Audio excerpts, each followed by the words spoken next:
think we have like one or two more topics and then it's after dark. Yeah, I think so. I mean, YouTube offers amnesty for channel warnings. Yeah, YouTube is going to be changing their community guidelines policy so that creators can get violation warnings removed from their channel if they complete an educational training course on YouTube's content policies. If creators complete the course and then go 90 days without violating the same policy again, the warning will be lifted. According to YouTube, more than 80% of creators who receive a warning never violate policies again. Of course, many of those creators were inappropriately flagged and never violated any policy to begin with, and we're not really sure if that's reflected in the numbers.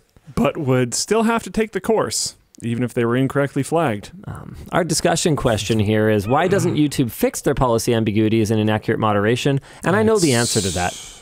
The answer is that if they keep it ambiguous, they give themselves more flexibility in terms of enforcement. That's the answer. That's always the answer. Unpopular opinion, they might need that. Everybody wants super clear guidelines. Oh, for things like, okay, so here's something that a lot of people don't know. This is like inside baseball.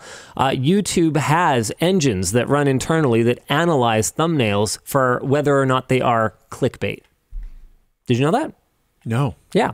So they will rate a video's title and thumbnail for how clickbait-like they are. And this includes all kinds of factors like the expression on the face and what objects are in it and similarity to other clickbait thumbnails. And when I say clickbait, I mean the actual definition of clickbait, which is baiting someone into clicking something that they otherwise wouldn't. I'm not talking about effective packaging that is clickable for something that, it is similar to, what the thumbnail was, where the thumbnail is representative of the content. I'm talking about like the old school, like Phil DeFranco thumbnails with the just like boobs in them all the time. Clickbait, right? So YouTube has systems that will analyze thumbnails and determine how clickbait they are.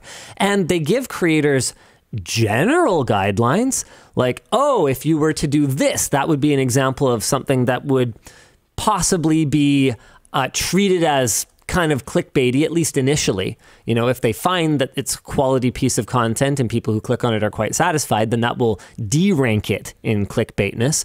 But these are things that might get your content kind of flagged as possibly clickbait.